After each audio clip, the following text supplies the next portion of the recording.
Olá, bem-vindos ao canal Prevenir Educar com Helene Guiar. Se não é inscrito, por favor, se inscreva no canal, me dá esse apoio, compartilhe com mais pessoas.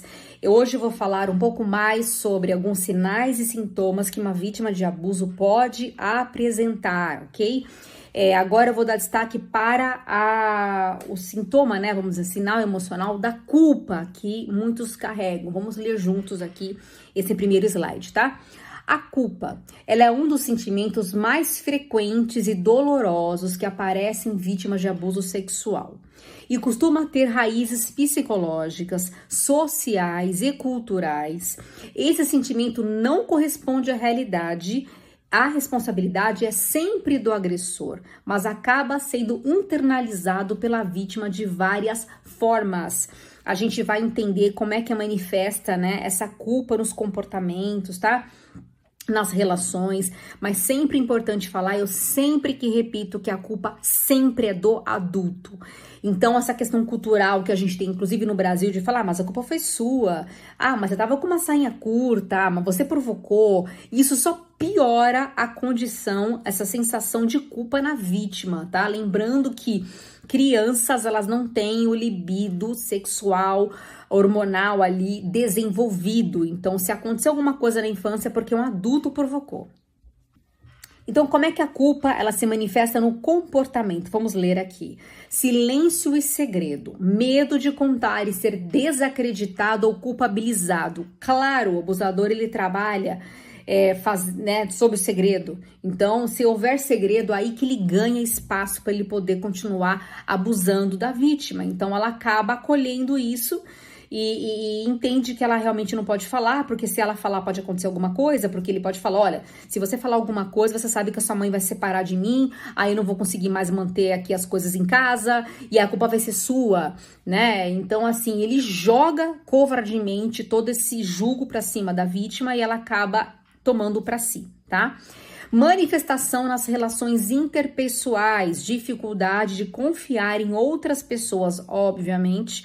Se 80% dos abusos acontecem em pessoas que deveriam protegê-las, que são conhecidas, se quem protege, deveria proteger, faz isso com ela, como é que ela vai confiar numa outra pessoa, né? Culpa projetada em relações íntimas, acreditar que não merece amor ou que vai estragar a vida do outro. Então ela começa, né, a carregar isso. Eu só atrapalho, aquela pessoa que cada 10 palavras que fala, 11, desculpa, eu não quis incomodar, não é bem assim. Ela fica toda hora na defensiva, né, não querendo desagradar ninguém. Repetição de padrões de abuso ou submissão, por acreditar que não tem direito de impor limites e, infelizmente, muitas vítimas de abuso, se não acompanhadas, acolhidas, tratadas, para superar isso, né, ressignificar isso, elas vão levar isso para a vida adulta e vão se sujeitar a relacionamentos abusivos, porque ela entendeu que aquilo é normal, tá? Manifestação na saúde mental. Como é que a culpa manifesta na saúde mental? Vamos ler juntos.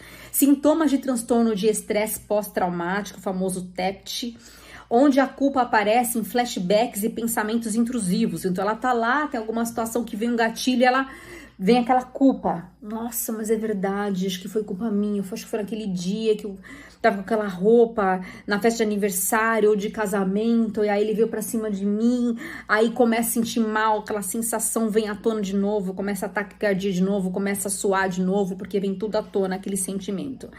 Associação de culpa com ansiedade, depressão e baixa autoestima, então, novamente, tudo isso, tá? Gera ansiedade, que é o medo do futuro, medo de algumas situações, medo excessivo, né? A depressão, ela perde a vontade de viver, ela não tem mais a ver graça em nada, ela vê tudo cinzento, ela não tem o que fazer, ou ela tentou pedir ajuda e não foi acolhida, então isso só piora a situação, tá? Em alguns casos, dificuldade de sentir prazer ou culpa ligada à sexualidade. Então tem uma confusão entre excitação fisiológica durante o abuso e consentimento, o que gera grande sofrimento. Então vamos supor, uma vez que a criança ela não tem hormônio sexual, tá, desenvolvido, mas ela tem a ramificação nervosa no corpo dela. Então ela pode sentir alguma sensação fisiológica. Se está sendo manipulado o órgão dela genital, ela pode estar sentindo um carinho, uma coceguinha diferente. Por isso que muitas elas confundem o abuso com afeto, porque ela acha que é apenas um carinho, ela não acha que ela está sendo abusada. pelo agressor. Ela acha que aquilo faz parte da brincadeirinha do pai, brincadeirinha do padrasto, e ela leva aquilo como por um longo tempo, por muito tempo, achando que é uma coisa natural, né, da relação. E aí, lá na frente, quando cai a ficha, ela vai pensar, meu Deus, mas por que eu deixei? Mas peraí, mas eu sentia a coceguinha, mas eu achava isso legal. Aí que a culpa vem. E lembrando que a culpa não é da criança, ela foi estimulada por um adulto que sabia que estava fazendo. Manifestação na visão de si mesmo e do mundo. Então, ela começa a enxergar de forma deturpada a realidade. Começa a mudar, tá? Sentir-se responsável não só pelo abuso, mas também por consequências familiares. Exemplo, se eu contar, eu vou destruir minha família. Isso acontece muito, como eu já falei, de pessoas, né, abusador, de falar isso, falar, ó, se você contar, você vai destruir a família. Ou a criança pede ajuda para a mãe, por exemplo, e aí a mãe desacredita, fala, olha, se fosse uma brincadeirinha, releva, você sabe que ele é aqui o mantenedor da casa, se acontecer alguma coisa, ele for preso, o que vai ser da gente? Então ainda tem essa ainda, carrega esse peso, então ela fica quieta, né? Desconfiança em relação a figuras de autoridade, professores, líderes religiosos, médicos, terapeutas, porque, mais uma vez, elas, na maioria, são abusadas por pessoas que deveriam protegê-las, figuras de autoridade, então ela passa a confiar em ninguém. Sensação de que sua voz não tem valor ou não merece ser ouvida. Então, se foi desacreditado no relato, piorou. Aí que ela não fala mesmo. E ela fica segurando aquilo por muitos anos, né? Aquela dor, aquele estigma, porque ela acha que não, ninguém vai acreditar. Não, eles vão falar que é culpa minha. Não, eu vou ser punida. Eu vou causar problema na família. Eu prefiro carregar sozinha essa dor. Imagina, gente, sofrimento, tá? Bom, como eu falei anteriormente, então, essa culpa não nasce na vítima, mas é reforçada por fatores externos, como o discurso social, a roupa provocou, você não reagiu, então você quis, porque você ficou calado, não falou nada antes, tá? Então, isso é reforçado, essa sensação de culpa, o problema é seu, você faz parte disso. Familiares que desacreditam, e até pela forma como a autoridade lidam com o caso, então isso tá muito delicado. Por que quando a autoridade lida com o caso? Então, no Brasil tem muito abuso, tem muita exploração. A cada 8 minutos, uma criança é abusada no Brasil. E por dia, mais de 300 crianças são exploradas, né? No Brasil, crianças e adolescentes. 320 vítimas são exploradas. O Brasil é o segundo maior no mundo. Então, tem uma questão cultural aí. De falar, você quis, vai, você tá ganhando dinheirinho com isso, vai, você, né, você é espertinho, você gostou, você menino, você não quis que ela pegasse em você, não reclama não, você tá no lucro. Então tem uma questão cultural que sufoca a vítima, não dá nem a opção dela ter o direito de não querer ser abusada.